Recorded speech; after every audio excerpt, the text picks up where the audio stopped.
Black Clock Audio Tales is brought to you by BunnySlippers.com and FoundItemClothing.com. Places to go to find cool slippers and even cooler cult film t-shirts. BunnySlippers.com, FoundItemClothing.com. Whether it be zombie slippers or zombie t-shirts, they've got you covered. Black Clock Audio Tales is a daily podcast dedicated to giving you spooky stories, gothic stories, science fiction, horror, whatever we can get our hands on. We've been doing themed months. We'll see if that works in the next year, but hey, so far so good. And we've been having experts on, just like Andrew Grace, who will be joining us like last week at the end of this week, or the beginning of next week, to talk about the Brontë sisters. And this week is part 2 of Jane Eyre. So, yeah, that's chapters, 12 through 26, I think? I don't know. Something like that. Anyway, People's Guide to the Cthulhu Mythos is our monthly show. You can join us for that, where we talk about the Cthulhu Mythos with experts like Ken Hite and Adam Scott Glancy. And also join us for sometime during the month. We always have a cool special from David Heath, whether it be from People's Guide to the Cthulhu Mythos, Black Clock Audio Tales, Dave's Corner of the Universe, will be there. And you can check him out at davescorneroftheuniverse.com or just Google it. And thank you so much. Remember to rate, review, subscribe wherever you do that. And also check out pgttcm.com. Check out the t-shirts and follow us on social media. We are on Facebook, Instagram, YouTube, and all that other good stuff. Black Clock Audio Tales, People's Guide to the Cthulhu Mythos. Google it. All right, here we go.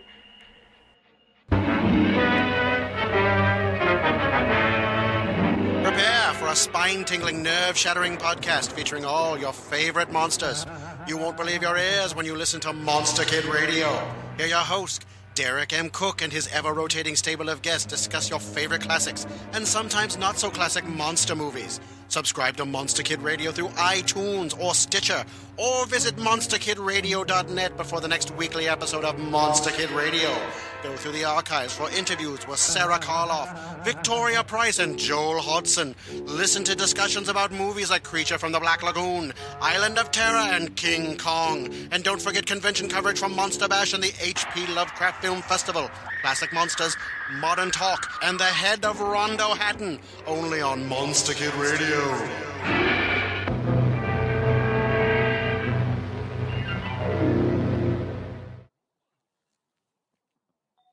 Recording by Elizabeth Klett. Jane Eyre by Charlotte Brontë. Chapter 34. It was near Christmas by the time all was settled. The season of general holiday approached. I now closed Morton School, taking care that the parting should not be barren on my side. Good fortune opens the hand as well as the heart wonderfully, and to give somewhat when we have largely received is but to afford a vent to the unusual ebullition of the sensations. I had long felt with pleasure that many of my rustic scholars liked me, and when we parted, that consciousness was confirmed. They manifested their affection plainly and strongly. Deep was my gratification to find I had really a place in their unsophisticated hearts. I promised them that never a week should pass in future that I did not visit them, and give them an hour's teaching in their school. Mr. Rivers came up, as, having seen the classes, now numbering 60 girls, file out before me, and locked the door, I stood with the key in my hand, exchanging a few words of special farewell with some half-dozen of my best scholars, as decent, respectable, modest, and well-informed young women as could be found in the ranks of the British peasantry. And that is saying a great deal, for after all the British peasantry are the best taught, best mannered, most self-respecting of any in Europe. Since those days I have seen paysans and bouwerinnen, and the best of them seemed to me ignorant, coarse, and besotted, compared with my Morton girls. "Do you consider you have got your reward for a season of exertion?" asked Mr. Rivers when they were gone. "Does not the consciousness of having done some real good in your day and generation give pleasure?" "Doubtless." "And you have only toiled a few months. Would not a life devoted to the task of regenerating your race be well spent?" "Yes, I said, "but I could not go on so for ever. I want to enjoy my own faculties as well as to cultivate those of other people. I must enjoy them now. Don't recall either my mind or body to the school. I am out of it, and disposed for full holiday." He looked grave. "What now? What sudden eagerness is this you evince? What are you going to do?" "To be active as I can. And first I must beg you to set Hannah at liberty, and get somebody else to wait on you." "Do you want her?" "Yes, to go with me to Moor House. Diana and Mary will be at home in a week, and I want to have everything in order against their arrival." "I understand. I thought you were for flying off on some excursion. It is better so. Hannah will go with you." "Tell her to be ready by to-morrow, then, and here is the schoolroom key. I will give you the key of my cottage in the morning." He took it. "You give it up very gleefully," said he. "I don't quite understand your light-heartedness, because I cannot tell what employment you propose to yourself as a substitute for the one you are relinquishing. What aim, what purpose, what ambition in life have you now?" "My first aim will be to clean down. Do you comprehend the full force of the expression? To clean down Moor House from chamber to cellar. My next, to rub it up with beeswax, oil, and an indefinite number of cloths, till it glitters again. My third, to arrange every chair, table, bed, carpet, with mathematical precision. Afterwards I shall go near to ruin you in coals and peat to keep up good fires in every room. And lastly, the 2 days preceding that on which your sisters are expected will be devoted by Hannah and me to such a beating of eggs, sorting of currants, grating of spices, compounding of Christmas cakes, chopping up of materials for mince pies, and solemnizing of other culinary rites, as words can convey but an inadequate notion of to the uninitiated like you. My purpose, in short, is to have all things in an absolutely perfect state of readiness for Diana and Mary before next Thursday, and my ambition is to give them a beau ideal of a welcome when they come." St. John smiled slightly. Still he was dissatisfied. "It is all very well for the present," said he, "but seriously, I trust that when the first flush of vivacity is over, you will look a little higher than domestic endearments and household joys." "The best things the world has," I interrupted. "No, Jane, no. This world is not the scene of fruition. Do not attempt to make it so. Nor of rest. Do not turn slothful." "I mean, on the contrary, to be busy." "Jane, I excuse you for the present. 2 months' grace I allow you for the full enjoyment of your new position, and for pleasing yourself with this late-found charm of relationship. But then I hope you'll begin to look beyond Moor House and Morton, and sisterly society, than the selfish calm and sensual comfort of civilized affluence. I hope your energies will then once more trouble you with their strength."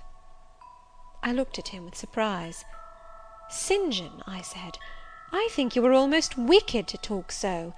I am disposed to be as content as a queen, and you try to stir me up to restlessness. To what end?" "To the end of turning to profit the talents which God has committed to your keeping, and of which he will surely one day demand a strict account. Jane, I shall watch you closely and anxiously, I warn you of that. And try to restrain the disproportionate fervour with which you throw yourself into commonplace home pleasures. Don't cling so tenaciously to ties of the flesh. Save your constancy and ardour for an adequate cause. Forbear to waste them on trite, transient objects. Do you hear, Jane?" "Yes, just as if you were speaking Greek. I feel I have adequate cause to be happy, and I will be happy. Good-bye." Happy at Moor House I was, and hard I worked, and so did Hannah. She was charmed to see how jovial I could be amidst the bustle of a house turned topsy-turvy, how I could brush and dust and clean and cook. And really, after a day or two of confusion worse confounded, it was delightful by degrees to invoke order from the chaos ourselves had made.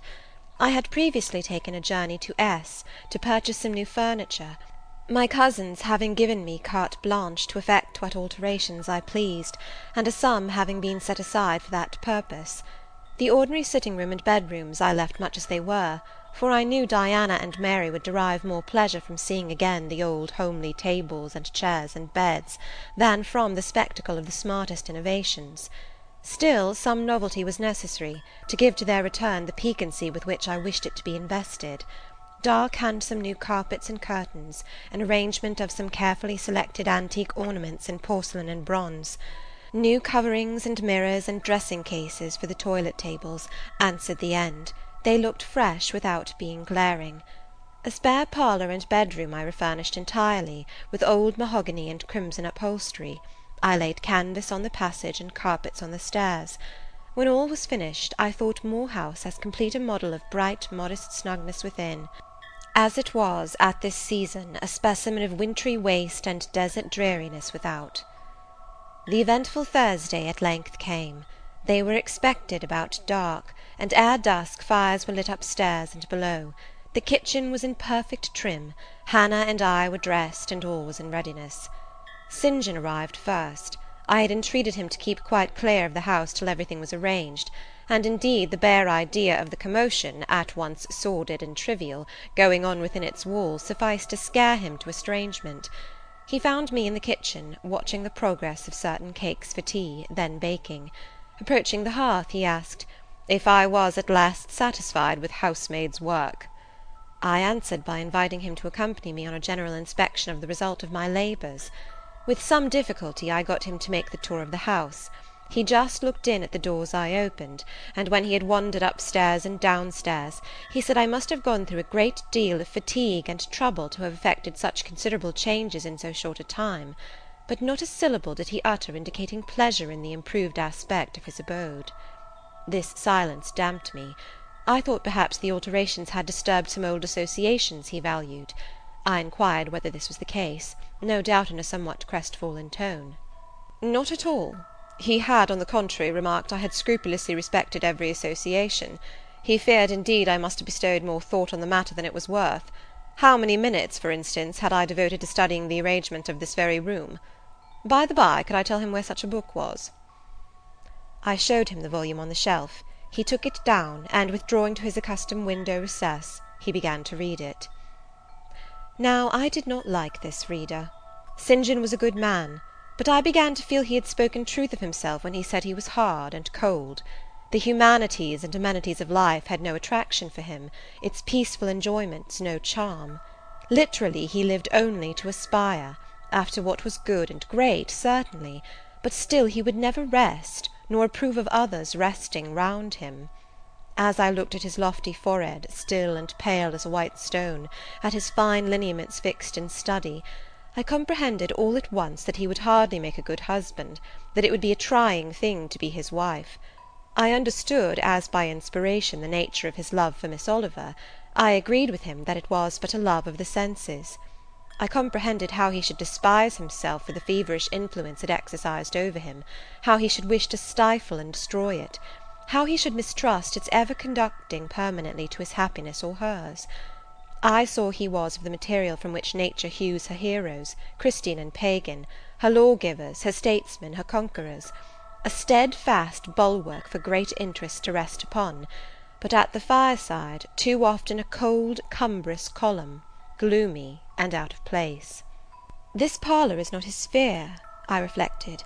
The Himalayan ridge or Caffrey bush, even the plague-cursed Guinea coast swamp would suit him better. Well may he eschew the calm of domestic life, it is not his element. There his faculties stagnate, they cannot develop or appear to advantage. It is in scenes of strife and danger, where courage is proved, and energy exercised, and fortitude tasked, that he will speak and move, the leader and superior. A merry child would have the advantage of him on this hearth. He is right to choose a missionary's career. I see it now. "They are coming! They are coming!" cried Hannah, throwing open the parlour door. At the same moment old Carlo barked joyfully. Out I ran. It was now dark, but a rumbling of wheels was audible. Hannah soon had a lantern lit. The vehicle had stopped at the wicket.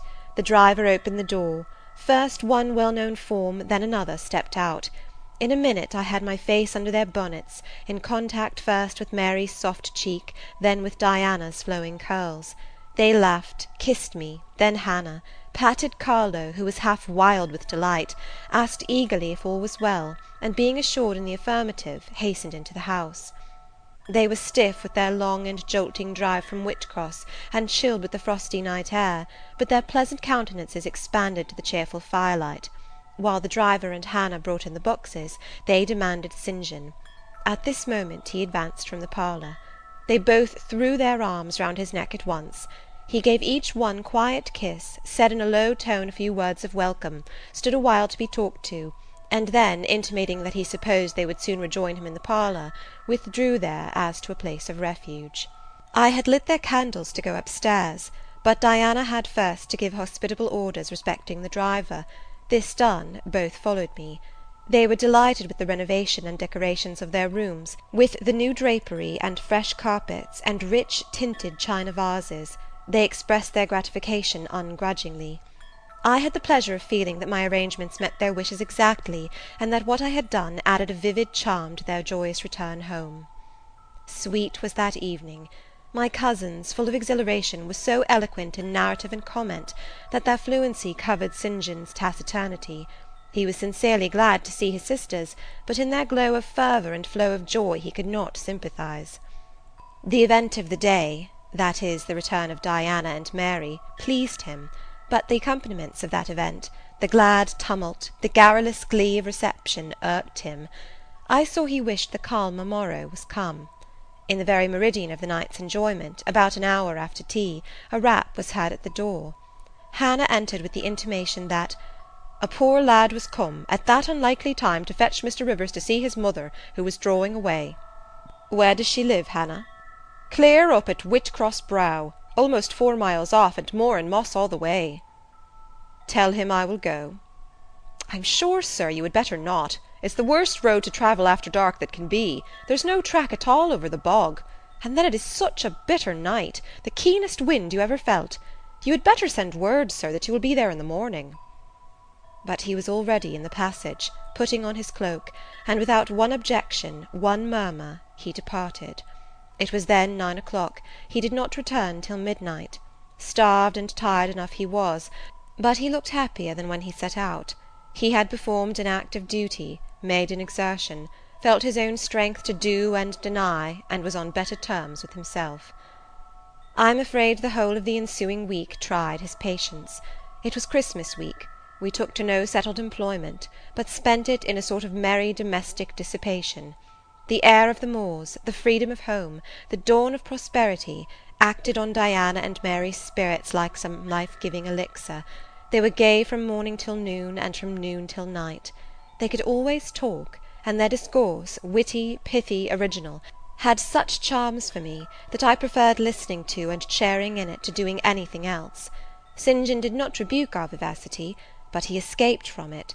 He was seldom in the house, his parish was large, the population scattered, and he found daily business in visiting the sick and poor in its different districts.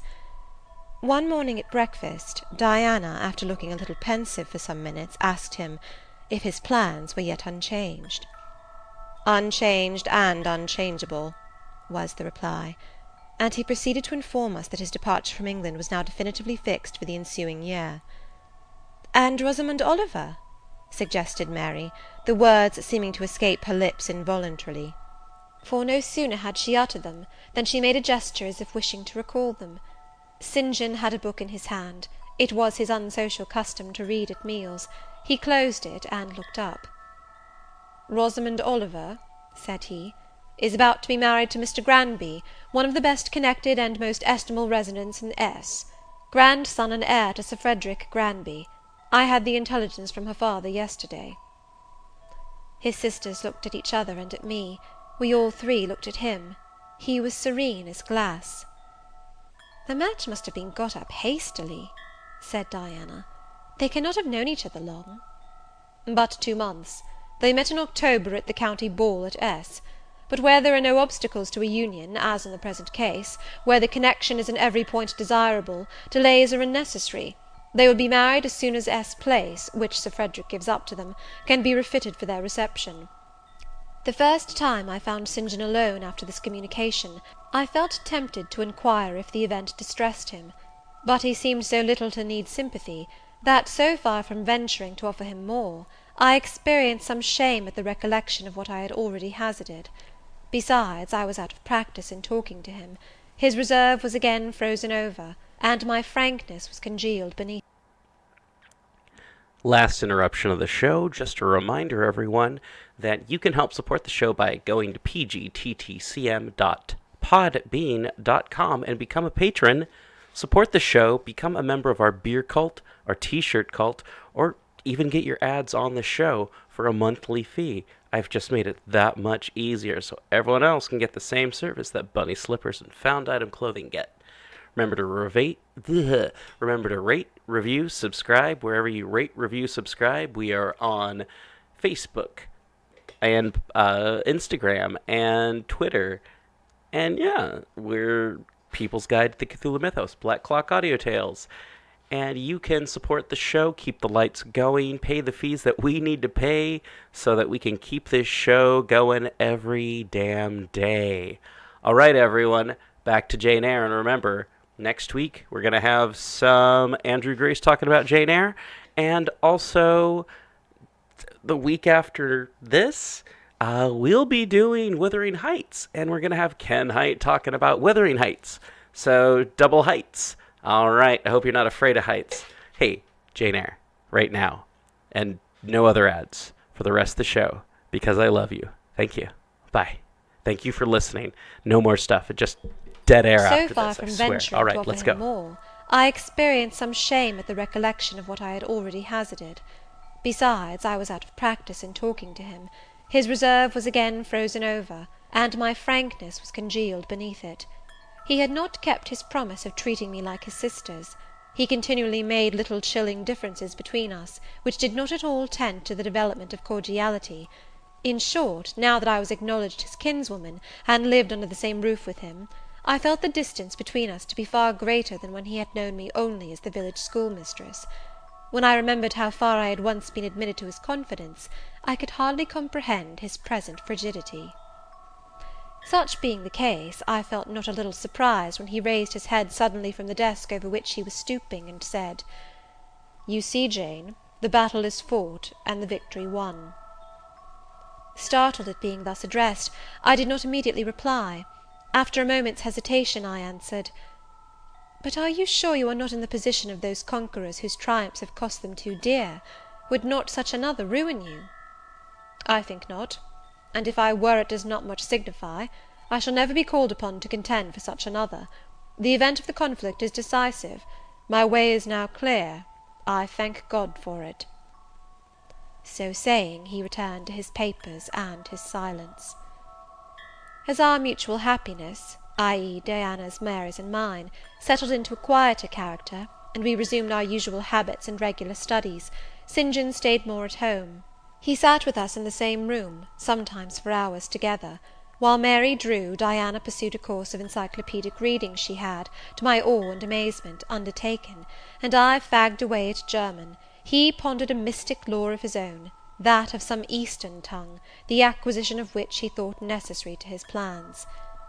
Thus engaged, he appeared, sitting in his own recess, quiet and absorbed enough, but that blue eye of his had a habit of leaving the outlandish-looking grammar, and wandering over, and sometimes fixing upon us, his fellow-students, with a curious intensity of observation. If caught, it would be instantly withdrawn, yet ever and anon it returned searchingly to our table. I wondered what it meant. I wondered, too, at the punctual satisfaction he never failed to exhibit on an occasion that seemed to me of small moment, namely, my weekly visit to Morton School. And still more was I puzzled, when, if the day was unfavourable, if there was snow, or rain, or high wind, and his sisters urged me not to go, he would invariably make light of their solicitude, and encourage me to accomplish the task without regard to the elements. "Jane is not such a weakling as you would make her," he would say. "She can bear a mountain blast, or a shower, or a few flakes of snow, as well as any of us. Her constitution is both sound and elastic, better calculated to endure variations of climate than many more robust." And when I returned, sometimes a good deal tired, and not a little weather-beaten, I never dared complain, because I saw that to murmur would be to vex him. On all occasions fortitude pleased him; the reverse was a special annoyance. One afternoon, however, I got leave to stay at home, because I really had a cold. His sisters were gone to Morton in my stead. I sat reading Schiller, he deciphering his crabbed oriental scrolls. As I exchanged a translation for an exercise, I happened to look his way. There I found myself under the influence of the ever-watchful blue eye. How long it had been searching me through and over, I cannot tell.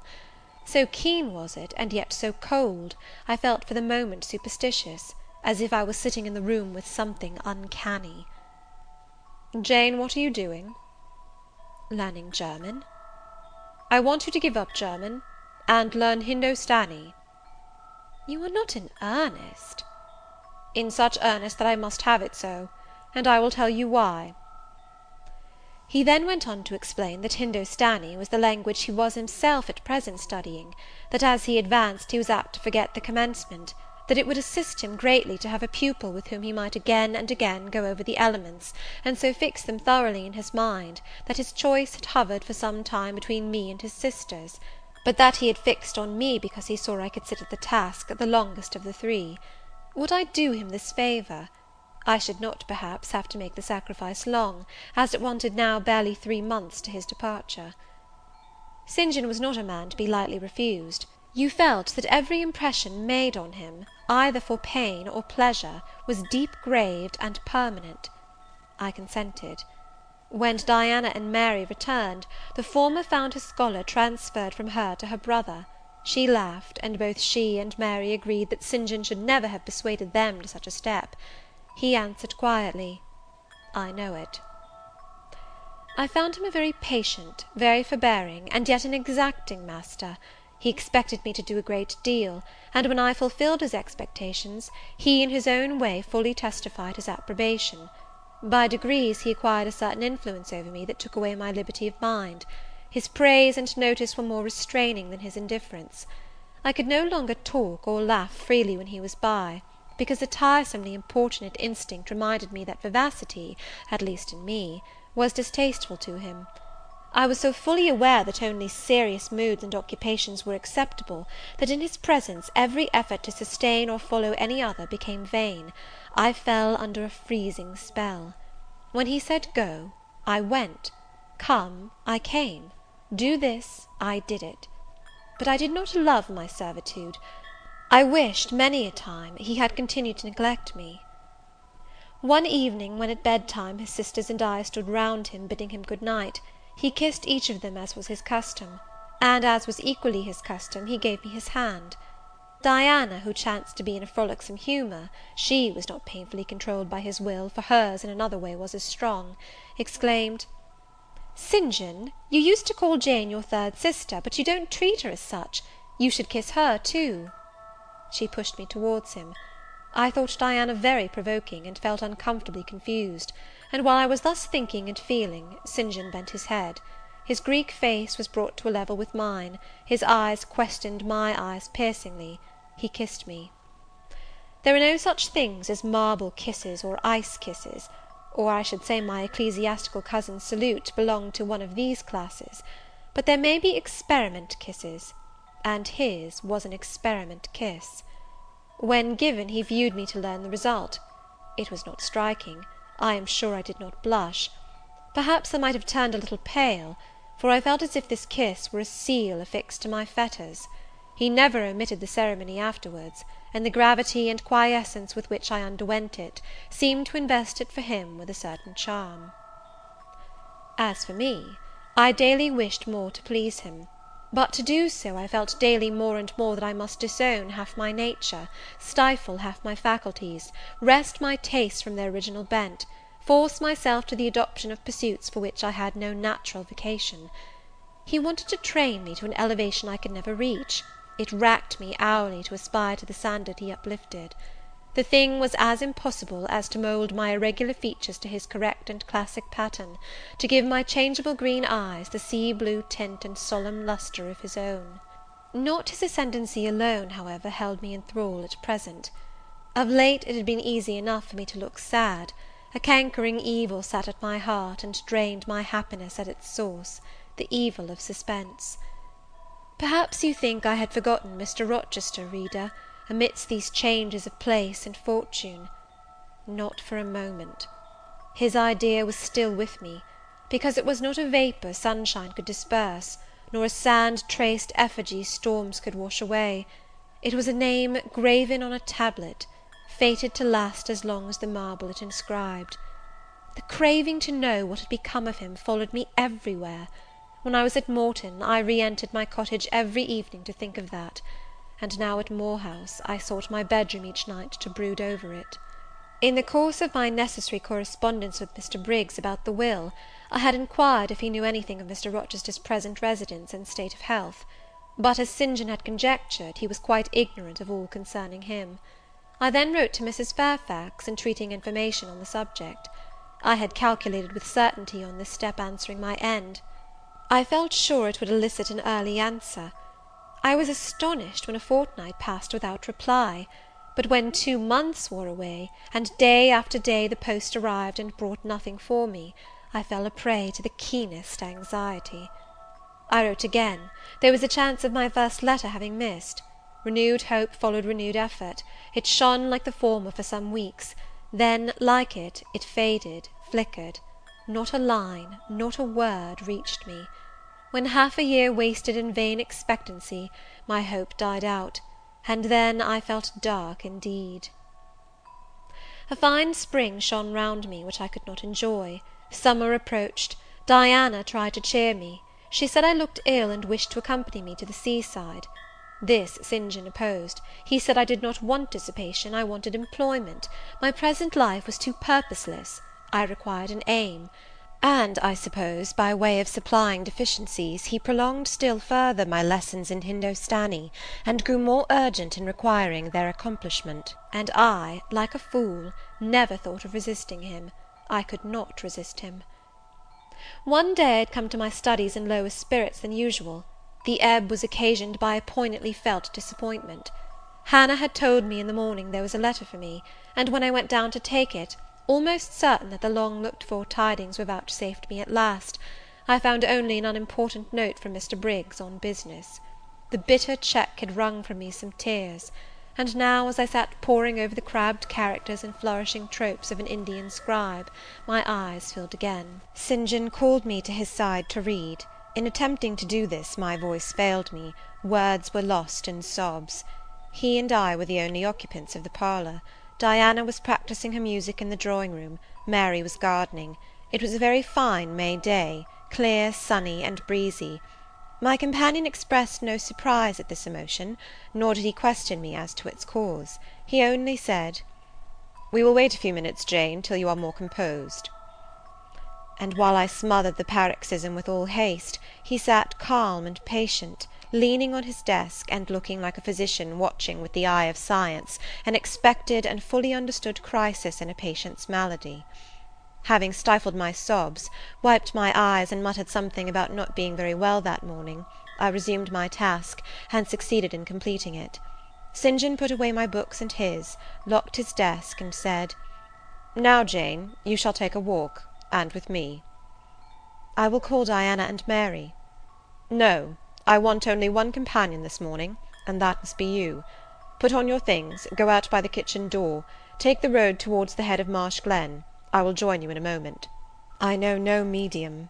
I never in my life have known any medium in dealing with positive hard characters antagonistic to my own, between absolute submission and determined revolt.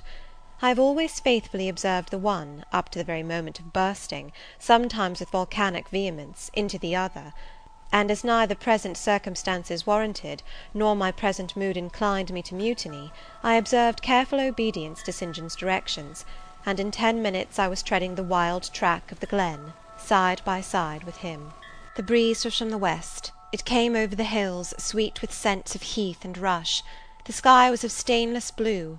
The stream descending the ravines swelled with past spring rains, poured along plentiful and clear, catching golden gleams from the sun and sapphire tints from the firmament.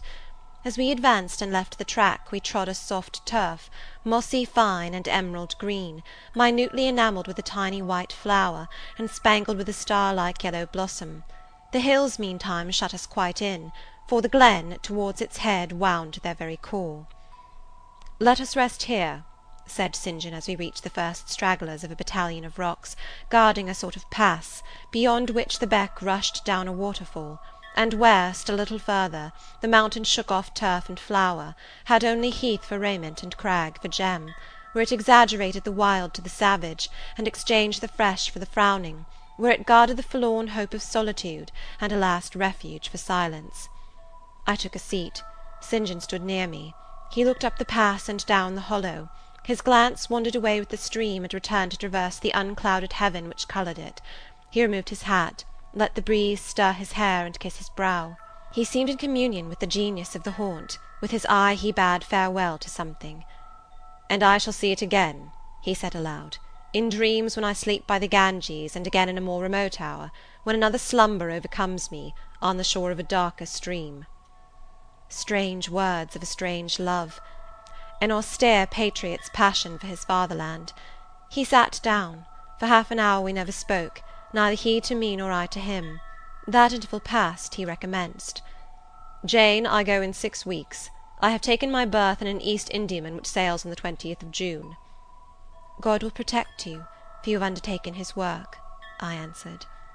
"Yes," he said, "there is my glory and joy. I am the servant of an infallible master. I am not going out under human guidance, subject to the defective laws and erring control of my feeble fellow-worms.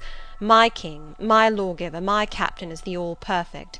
It seems strange to me that all round me do not burn to enlist under the same banner, to join in the same enterprise." "All have not your powers, and it would be folly for the feeble to wish to march with the strong." "I do not speak of the feeble, or think of them. I address only such as are worthy of the work, and content to accomplish it." "Those are few in number, and difficult to discover." "You say truly. But when found, it is right to stir them up, to urge and exhort them to the effort, to show them what their gifts are and why they were given, to speak heaven's message in their ear, to offer them, direct from God, a place in the ranks of his chosen." "If they are really qualified for the task, will not their own hearts be the first to inform them of it?" I felt as if an awful charm was framing round and gathering over me. I trembled to hear some fatal words spoken which would at once declare and rivet the spell.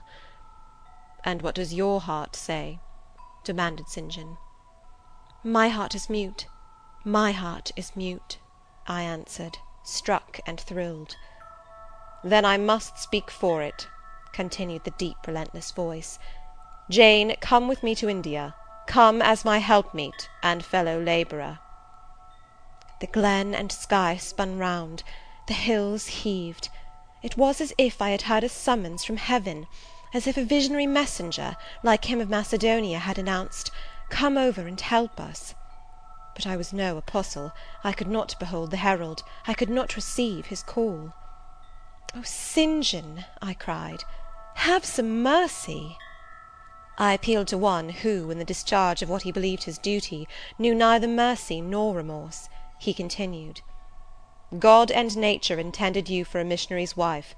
It is not personal, but mental endowments they have given you. You are formed for labour, not for love.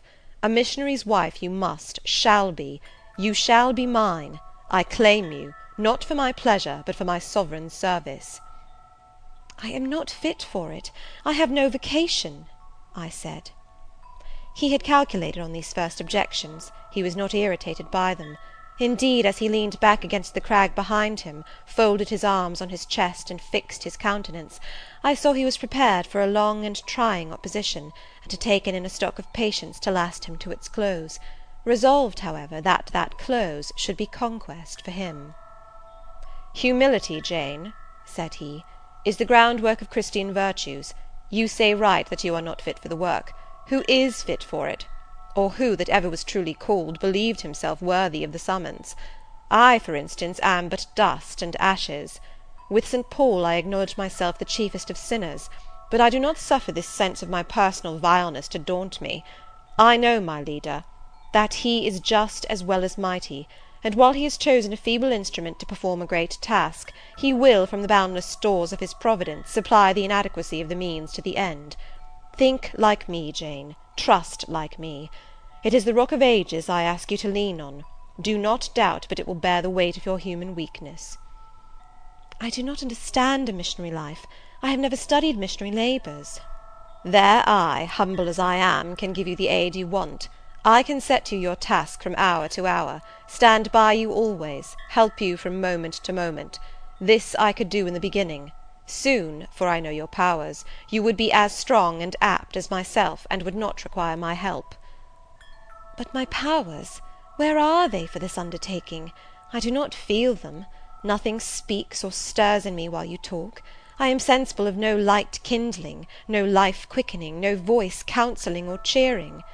Oh, I wish I could make you see how much my mind is at this moment like a rayless dungeon, with one shrinking fear fettered in its depths, the fear of being persuaded by you to attempt what I cannot accomplish.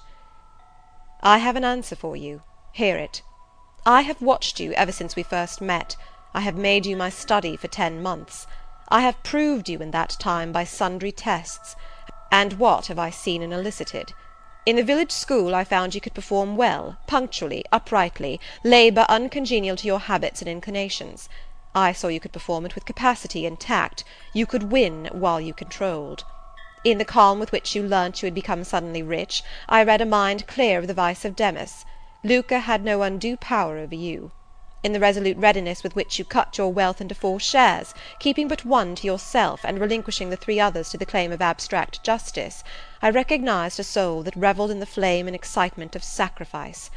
In the tractability with which, at my wish, you forsook a study in which you were interested, and adopted another because it interested me, in the untiring assiduity with which you have since persevered in it, in the unflagging energy and unshaken temper with which you have met its difficulties, I acknowledge the complement of the qualities I seek.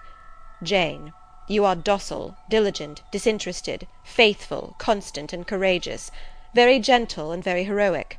Cease to mistrust yourself. I can trust you unreservedly. As a conductress of Indian schools and a helper amongst Indian women, your assistance will be to me invaluable. My iron shroud contracted round me. Persuasion advanced with slow, sure step. Shut my eyes as I would, these last words of his succeeded in making the way, which had seemed blocked up, comparatively clear. My work, which had appeared so vague, so hopelessly diffuse, condensed itself as he proceeded, and assumed a definite form under his shaping hand. He waited for an answer. I demanded a quarter of an hour to think before I again hazarded a reply. "Very willingly," he rejoined, and rising he strode a little distance up the pass, threw himself down on a swell of heath, and there lay still. I can do what he wants me to do. I am forced to see and acknowledge that, I meditated. That is, if life be spared me. But I feel mine is not the existence to be long protracted under an Indian sun. What then? He does not care for that. When my time came to die, he would resign me, in all serenity and sanctity, to the God who gave me. The case is very plain before me. In leaving England I should leave a loved but empty land.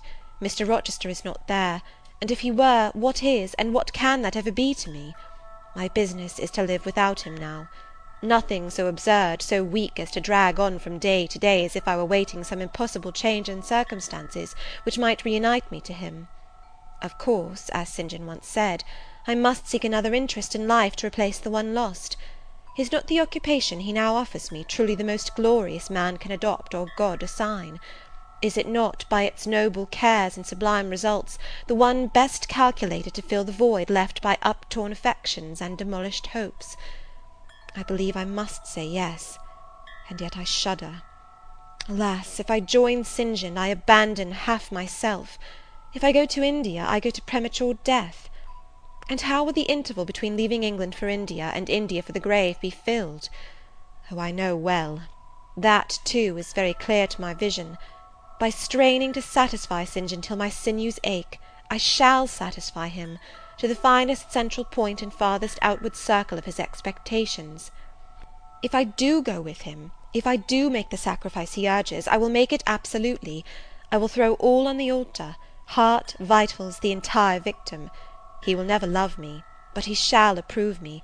I will show him energies he has not yet seen, resources he has never suspected. Yes, I can work as hard as he can, and with as little grudging.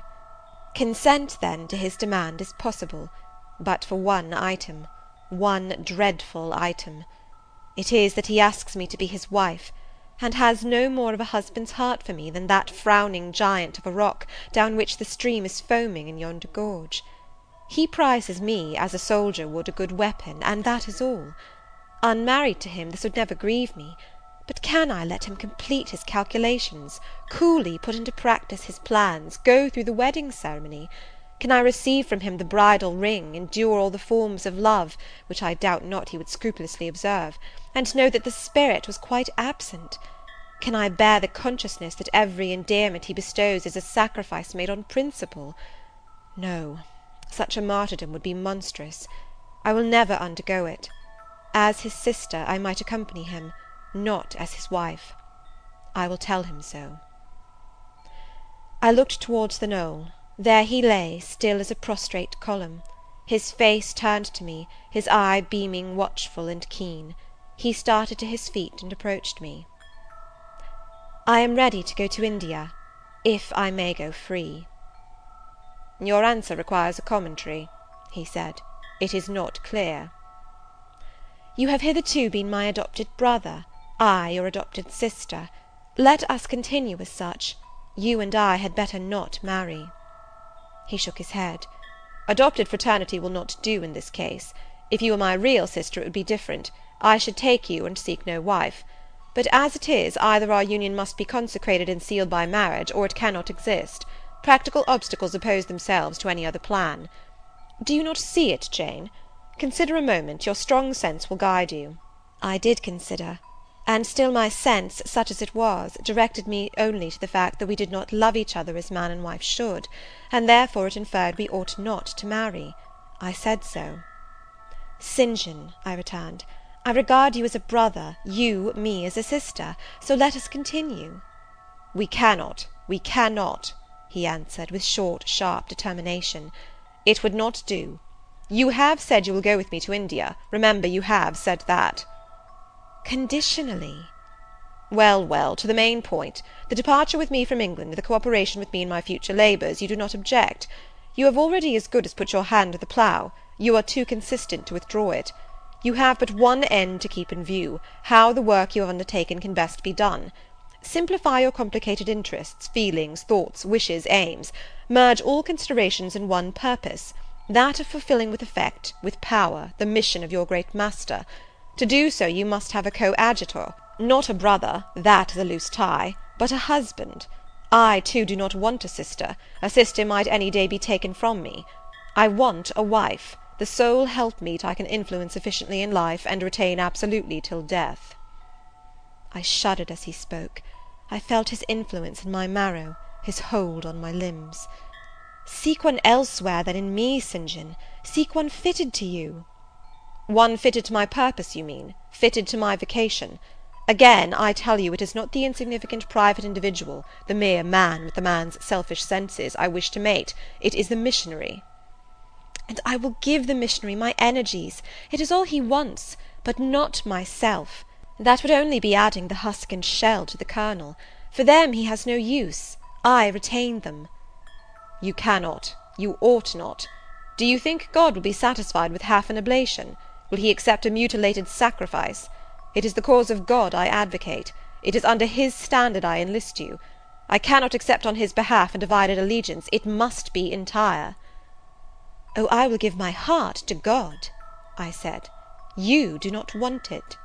I will not swear, reader, that there was not something of repressed sarcasm both in the tone in which I uttered this sentence, and in the feeling that accompanied it. I had silently feared St. John till now, because I had not understood him. He had held me in awe, because he had held me in doubt. How much of him was saint, how much mortal, I could not heretofore tell, but revelations were being made in this conference. The analysis of his nature was proceeding before my eyes. I saw his fallibilities, I comprehended them. I understood that, sitting there where I did, on the bank of heath, and with that handsome form before me, I sat at the feet of a man, caring as I. The veil fell from his hardness and despotism. Having felt in him the presence of these qualities, I felt his imperfection, and took courage. I was with an equal, one with whom I might argue, one whom, if I saw good, I might resist. He was silent after I had uttered the last sentence, and I presently risked an upward glance at his countenance. His eye, bent on me, expressed at once stern surprise and keen inquiry. Is she sarcastic, and sarcastic to me? It seemed to say. What does this signify? Do not let us forget that this is a solemn matter, he said ere long, one of which we may neither think nor talk lightly without sin. I trust, Jane, you are in earnest when you say you will serve your heart to God. It is all I want. Once wrench your heart from man and fix it on your Maker, the advancement of that Maker's spiritual kingdom on earth will be your chief delight and endeavour. You will be ready to do at once whatever furthers that end. You will see what impetus would be given to your efforts and mine by our physical and mental union in marriage, the only union that gives a character of permanent conformity to the destinies and designs of human beings, and passing over all minor caprices, all trivial difficulties and delicacies of feeling, all scruple about the degree, kind, strength, or tenderness of mere personal inclination, you will hasten to enter into that union at once. Shall I said briefly, and I looked at his features, beautiful in their harmony, but strangely formidable in their still severity, at his brow, commanding but not open, at his eyes, bright and deep and searching, but never soft, at his tall imposing figure, and fancied myself in idea his wife. Oh, it would never do. As his curate, his comrade, all would be right. I would cross oceans with him in that capacity, toil under eastern suns, in Asian deserts with him in that office, admire and emulate his courage and devotion and vigour, accommodate quietly to his masterhood, smile undisturbed at his ineradicable ambition, discriminate the Christian from the man, profoundly esteem the one, and freely forgive the other. I should suffer often, no doubt, attached to him only in this capacity. My body would be under rather a stringent yoke, but my heart and mind would be free. I should still have my unblighted self to turn to, my natural unenslaved feelings with which to communicate in moments of loneliness. There would be recesses in my mind which would be only mine, to which he never came, and sentiments growing there fresh and sheltered, which his austerity could never blight, nor his measured warrior march trample down. But as his wife, at his side always, and always constrained, and always checked, forced to keep the fire of my nature continually low, to compel it to burn inwardly, and never utter a cry, though the imprisoned flame consumed vital after vital, this would be unendurable.